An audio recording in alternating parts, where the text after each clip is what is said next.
to Track 5. track 5, Wake Up and Live. Wake Up and Live. So let's take this from a different angle this time. Let's start with the lyric.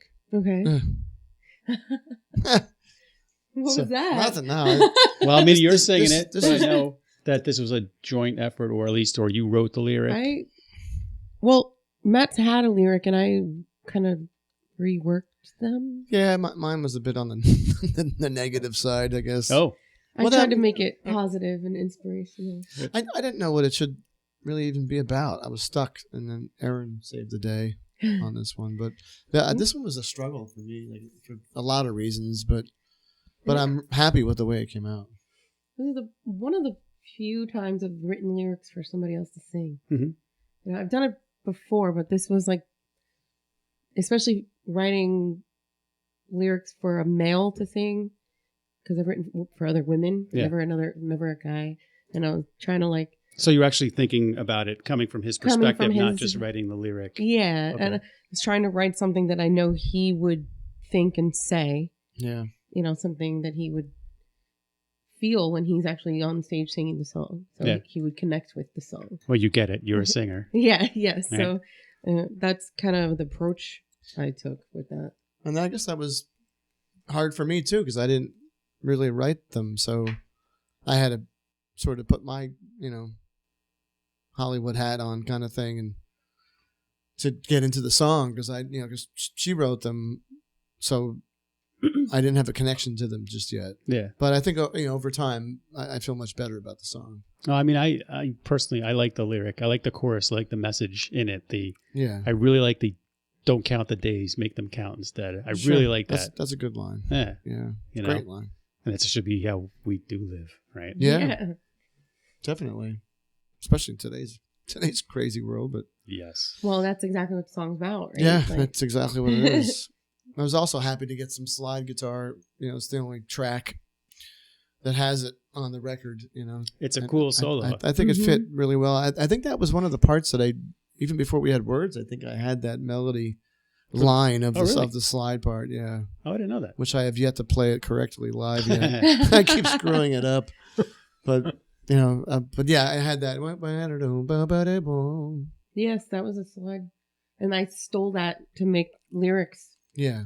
So he still plays it on the slide, but I was like, this melody's great. We need to sing this too. And okay.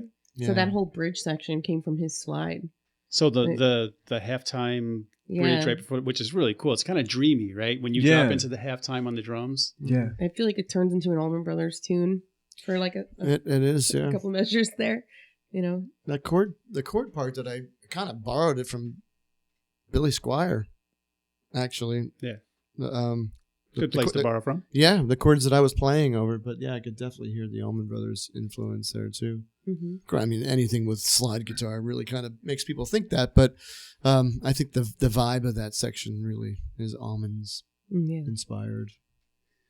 Yeah, well, I'd say, and I think a lot of this came from rehearsing the song together downstairs. It was kind of like we worked through the parts. There's a lot of like those like stops and figures and stuff that we do.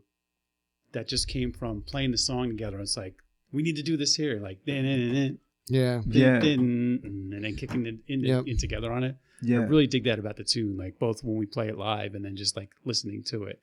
It's and now I remember when we were working on like how we're going to play it, the chorus, there were all these like anticipated hits that eventually it was like. The vocal changed it. Yeah, we did a rehearsal with Leon.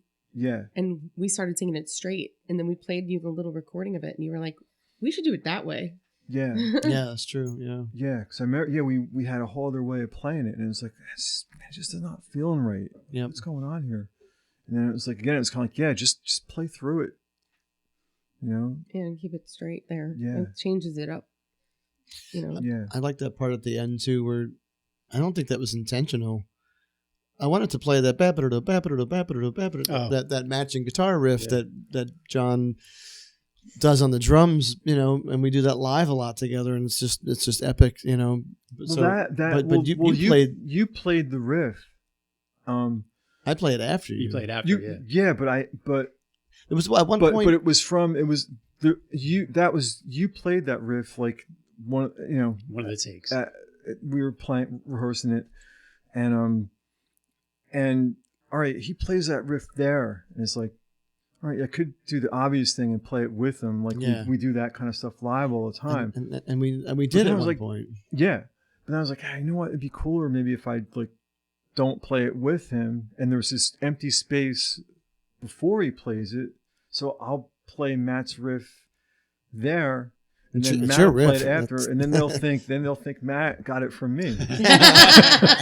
No, I really didn't think. I didn't think that at all. But I was just trying to make it not obvious, not so like me and Matt are both going but together, like this unison thing. But I thought that were like that cool. Lick came from you. Well, it came from you because that's your lick, man. I'm following you in the past. It's wait, what? That's. I mean, you were doing that. But you were doing that the first time I ever jammed with you. Really? You were doing that. Yeah. I stole it from somebody else. I clipped it definitely. Didn't we all? Everything's been said. Yeah, we did. Yeah, I think I clipped it from Kenny Dubman. Really? I think so. I think so. Well, maybe not the riff, but the attack of that, how he plays that. Yeah. Well, like that percussive kind of. Yeah, like really digging in with the pick. Yeah. To get the amp to respond. But anyway, yeah. I just thought that was neat how that worked out, and was like, wow, we didn't even talk about that. No. It was like a call and response. You guys were communicating through the music without words, right? Yeah. That was really cool. Yeah.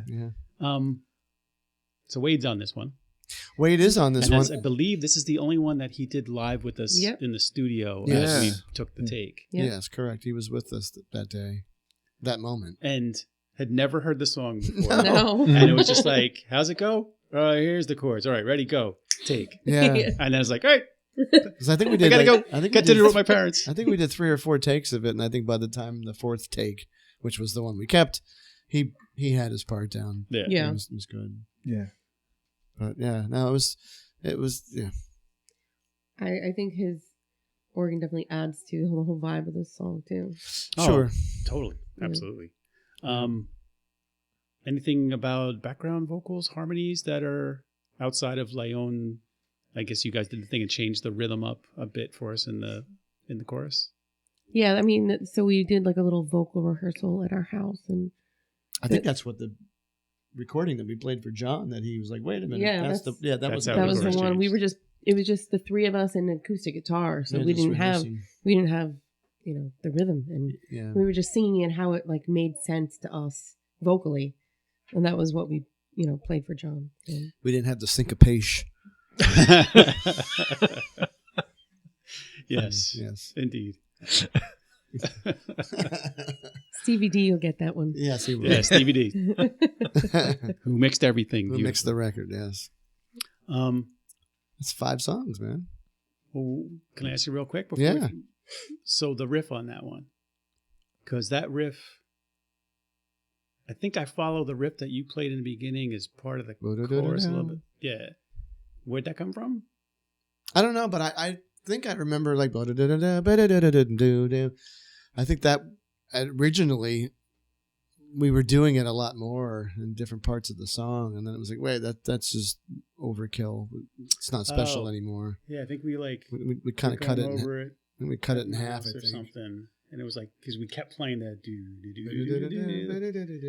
yeah, it was getting like overkill. Like, let's back off of that a little bit and I forget how make it special by it. I don't remember. I know we worked on it at your house. Well, anyway, yeah, a lot of rehearsals. It was, yeah.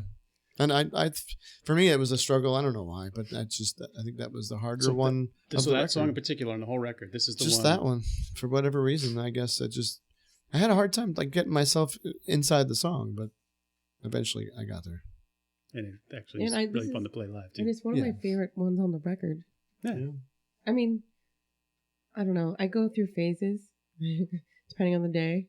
Sure. But this one, I feel like there is such a positive message and there is such a Southern rock vibe that I could see, a lot of people actually relating to and really liking this song. Yeah. Yeah. Cool. All right. Awesome. 5 down? 5 down. Count the days, make them count instead. Don't worry about